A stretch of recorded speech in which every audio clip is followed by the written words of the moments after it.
My name is Nina Rappaport, and I am the director of Vertical Urban Factory, a think tank that is looking at ways to bring manufacturing back to cities in terms of both the architectural urbanism and policy issues, including zoning and economic development.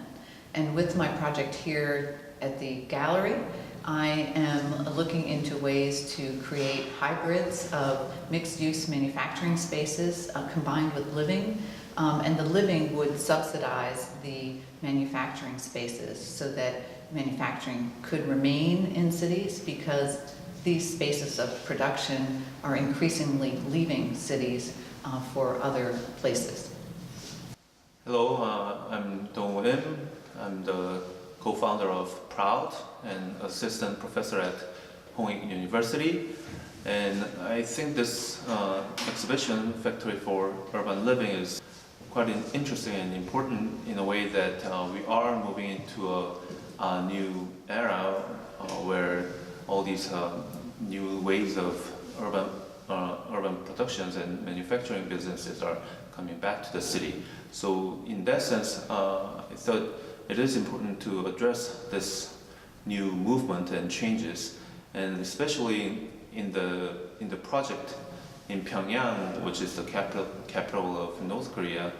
I think that the micro-district, which the North Korea used to have as a sustainable community, they're being removed from the city. So I thought that they need to readdress the idea of micro-district, where the living and productions are all together so that they can build better sustainable communities. So in this project, I think the living components and the production components are well combined, and there are different scales of production industries and manufacturing industries that can support the community. Thank you. Okay, hi, I'm Jo-Hsun Elissa Huang. I'm the professor from National Keigo University in Tainan, Taiwan, and also the founder of Math Studio. I'm so glad to be part of the Factory for Urban Living exhibition here in Seoul. And my project is looking into the area in Taipei, which is called Dadaocheng. It is the oldest hub for the textile industry in Taiwan. So I'm trying to design a condominium for the textile-related workers to work here and also live here, and try to infuse the new life to the old district. Okay, I'm Rafael, co-founder of Proud, and I'm working on the Seoul Production School. I believe an exhibition like this is very important nowadays when we start talking about the fourth industrial revolution, what that means for cities nowadays, of bringing factories back into the city, allowing for more jobs and entrepreneurship to happen in the city.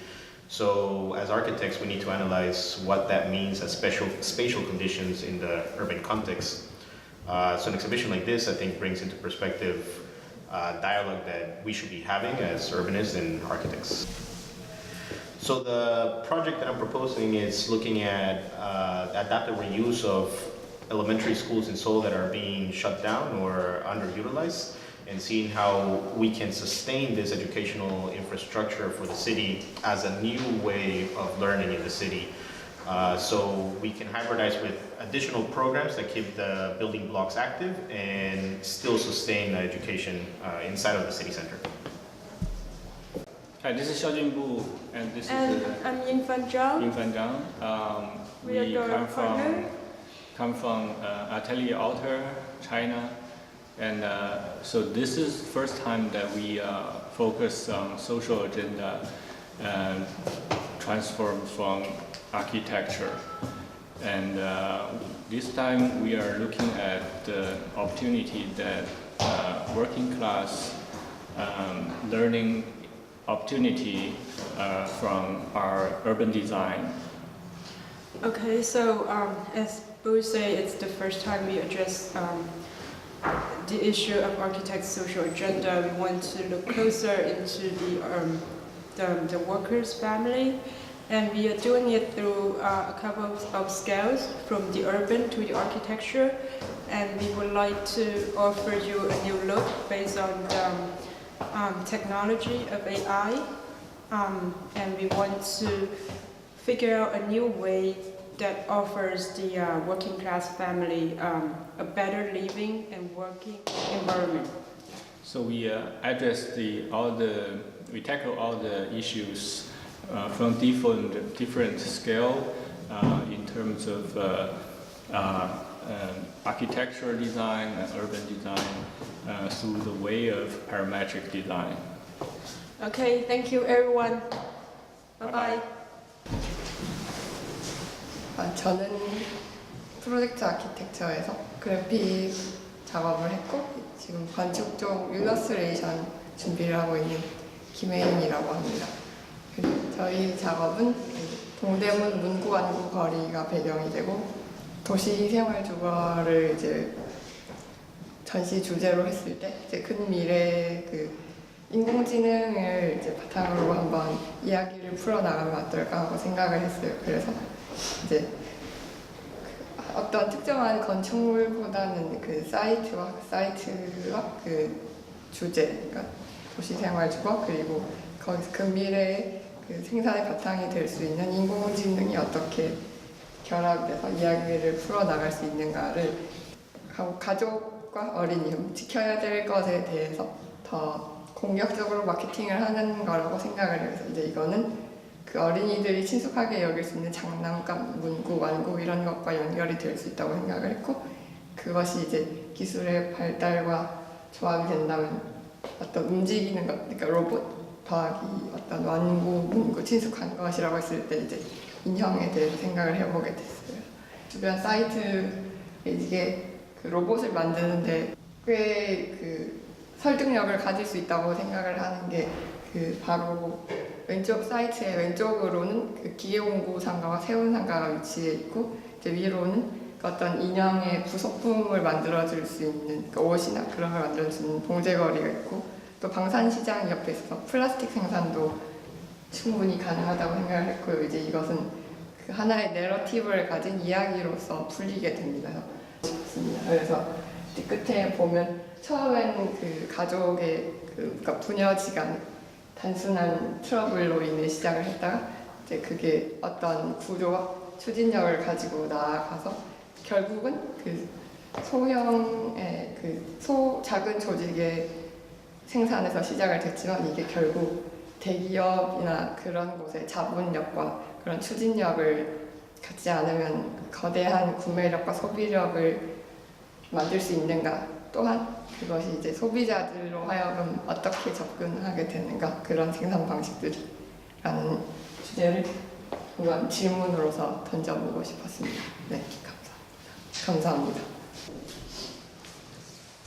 Hi, my name is Keigo Kobayashi. I teach at the Waseda University in Tokyo, as well as a partner in practice in an office called Nora. With doing this project, Factory for Urban Living, we looked at Tokyo, which has kind of went through the whole development growth since the 70s on, and then kind of recently facing a decline in many sense with population, high age, high percentage of elderlies and singles and so on. So we look at this project as an opportunity to see if kind of place of production, how it can play in times of reduction, so to say, and see what sort of new possibilities that it can form within the residential fabrics in Tokyo.